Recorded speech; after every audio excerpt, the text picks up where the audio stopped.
Ei, gente, boa noite. E aí, como que tá sendo a semana? Estão conseguindo perseverar aí na leitura bíblica?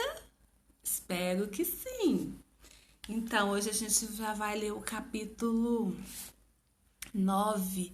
Olha que bênção, hein? A gente tá progredindo bastante. Mas eu não tô vendo nenhum comentário. Eu queria que alguém falasse alguma coisa para eu saber se vocês estão lendo junto comigo. Tá bom? Fala alguma coisa, pessoal. Vamos interagir, tá bom? Mas se vocês quiserem ler quietinhos também, tudo bem, tá? Importante é que vocês leiam, ok? Então vamos começar? Então vamos orar. Pai, obrigado por esse momento, Senhor. Obrigado por estar nos ajudando, Senhor, a perseverar nessa leitura. Oh Deus, a gente já está no capítulo 9, Senhor. Quantas coisas aprendemos, Senhor. E por isso estamos com os corações gratos diante de Ti, Senhor. Continua nos ensinando e nos dando cada dia mais um coração e uma mente ensinável, Pai. Abra nossa mente, Senhor, abra nossa visão, Pai, em nome de Jesus. Amém. Glória a Deus. Então vamos colocar o meu amigo óculos, né? Porque senão não consigo ler nada. Capítulo 9 do livro de Mateus. Ai, eu tô com medo desse negócio cair. Não vai cair, em nome de Jesus. Jesus cura um paralítico. Entrando Jesus num barco, atravessou o mar e foi para a sua cidade. Alguns homens trouxeram-lhe um paralítico deitado em sua maca. Vendo a fé que eles tinham, Jesus disse ao paralítico: Tenha bom ânimo, filho, os seus pecados estão perdoados. Diante disso, alguns mestres da lei disseram a si mesmos: Este homem está blasfemando. Conhecendo Jesus, seus pensamentos, disse-lhes: Por que vocês pensam maldosamente em seu coração? Que é mais fácil dizer: os seus pecados estão perdoados, ou levante-se e ande? Mas para que vocês saibam que o Filho do Homem tem na terra autoridade para perdoar pecados, disse ao paralítico: Levante-se, pegue a sua maca e vá para casa. E ele se levantou e foi. Vendo isso, a multidão ficou cheia de temor e glorificou a Deus, que dera tal autoridade aos homens. Versículo 9, o chamado de Mateus. Saindo, Jesus viu um homem chamado Mateus sentado na coletoria e disse-lhe: Siga-me. Mateus levantou-se e o seguiu. Estando Jesus em casa, foram comer com ele e seus discípulos muitos publicanos e pecadores. Peraí, eu li errado, gente.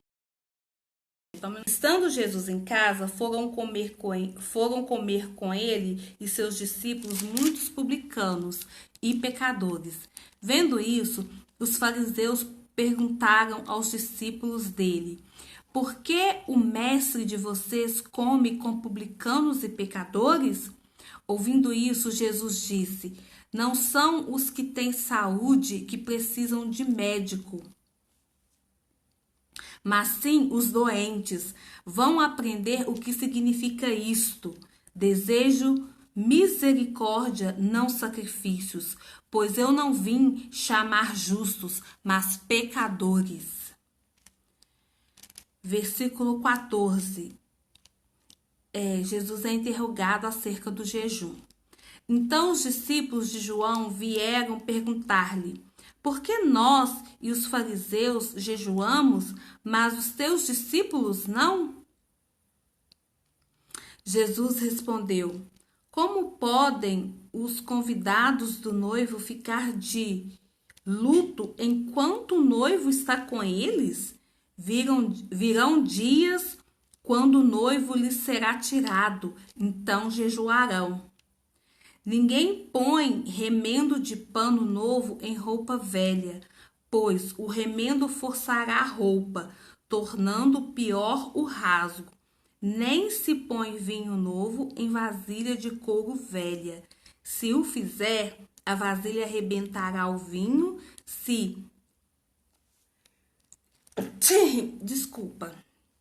se derramará e a vasilha.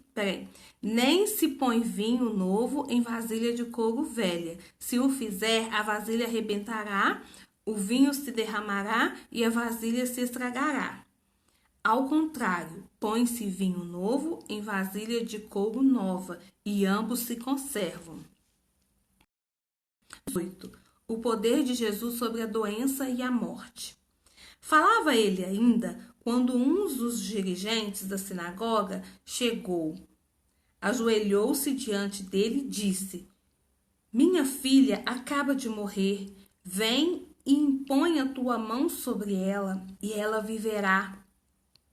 Jesus levantou-se e foi com ele, e também os seus discípulos. Nisso, uma mulher que vinha 12 anos sofrendo de hemorragia, chegou por trás dele e tocou na borda do seu manto. Pois dizia a si mesma: se eu tão somente tocar em seu manto, ficarei curada. Voltando-se Jesus, a viu e disse: Ânimo, filha, a sua fé a curou. E desde aquele instante a mulher ficou curada. Quando ele chegou à casa do dirigente da sinagoga e viu os flautistas e a multidão agitada, disse: Saiam, a menina não está morta, mas dorme. Todos começaram a rir dele. Depois que a multidão se afastou, ele entrou e tomou a menina pela mão e ela se levantou. A notícia desse acontecimento espalhou-se por toda aquela região. Versículo 27. A cura de 2 cegos e de um mudo. Saindo Jesus dali, 2 cegos o seguiram, clamando: Filho de Davi, tem misericórdia de nós. Entrando ele em casa, os cegos se aproximaram e ele lhes perguntou: Vocês creem que eu sou capaz de fazer isso? Eles responderam: Sim, Senhor. E ele, tocando nos olhos deles, disse: Que lhes seja feito segundo a fé que vocês têm. E a visão deles foi restaurada. Então Jesus os advertiu severamente: Cuidem para que ninguém saiba disso. Eles, porém, saíram e espalharam a notícia por toda aquela região. Enquanto eles se retiravam, foi levado a Jesus um homem endemoniado, que não podia falar. Quando o demônio foi expulso, o mudo começou a falar. A multidão ficou admirada e disse: Nunca se viu nada parecido em Israel. Mas os fariseus diziam: É pelo príncipe dos demônios que ele expulsa os demônios. Versículo 35. Poucos são os trabalhadores. Jesus ia passando por todas as cidades e povoados, ensinando nas sinagogas, pregando as boas novas do reino e curando todas as enfermidades e doenças. Ao ver as multidões, teve compaixão delas, porque estava aflita e desamparada, como ovelhas sem pastor. Então disse aos seus discípulos: A colheita é grande, mas os trabalhadores são poucos. Peçam, pois, ao Senhor da colheita que envie trabalhadores para a sua colheita. Glória a Deus! Acabamos de ler aqui o capítulo 9 do livro de Mateus. Quantas curas, não é, gente? Eu continuo olhando para a tela, vocês viram? Eu esqueço, eu olho para a tela e vejo olhar para a câmera. Mas enfim, né? Isso é o menos importante. Mas vocês viram nesse capítulo quantas curas a gente está vendo aqui, né? No livro de Mateus, eram muitas curas. E por que a gente não vê mais isso hoje? Vocês perceberam um detalhe assim importantíssimo? a fé daquelas pessoas. Olha a fé daquelas pessoas. Eles iam até Jesus cheios de fé. Talvez a gente não esteja vendo tantos milagres assim hoje pela nossa postura. A nossa fé, eu acho que ela está inexistente. Ela não está nem do tamanho de um grão de mostarda. E a palavra é tão clara a esse respeito. Sem fé é impossível agradar a Deus. Mas por que a gente não está tendo fé? Porque a fé, ela vem de ouvir a palavra de Deus. Será que a gente está tendo o hábito de estar buscando o Senhor aqui, ó, na sua palavra? É lógico que a gente tem que orar. Sim, temos que orar. Mas a leitura da palavra, ela é imprescindível. A gente precisa ler essa palavra e orar e pedir revelações e entendimento ao Senhor. Assim, fazendo assim, o nosso coração vai se encher de fé. E a gente tem que crer que o mesmo Deus que fez isso aqui nesses tempos bíblicos, Ele fará hoje, porque Ele é o mesmo. A palavra também diz que Ele é o mesmo ontem, hoje e será eternamente. Então a gente precisa crer, a gente precisa ler, a gente precisa buscar o Senhor. Amém? Então, assim, eu creio que não foi à toa que o Senhor colocou esse desejo no meu coração de ler a palavra com vocês. Porque assim, um vai ajudando o outro. Amém? Um vai incentivando o outro a não esmorecer, né?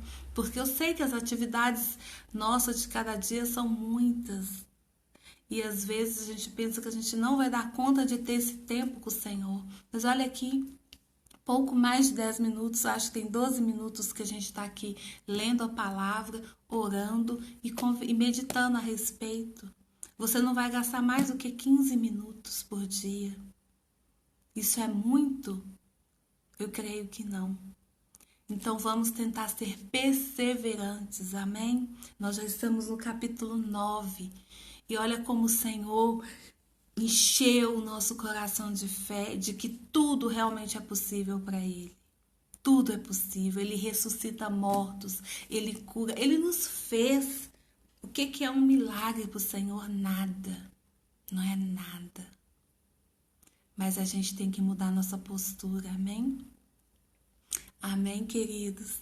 Então aí, ó, passe o dia coladinhos no Rei, meditando nessa palavra, meditando nesses milagres, nessa fé que essas pessoas tinham. Peço ao Senhor para encher o seu coração de fé. É isso que eu vou fazer hoje. Eu vou clamar ao Senhor, porque eu quero ter esse nível de fé. Amém? Glória a Deus. Então cola no Senhor. Cola em Jesus que vai dar certo, hein? Então, bom dia, coladinhos no Rei, tá bom? Fiquem com Deus. Até amanhã.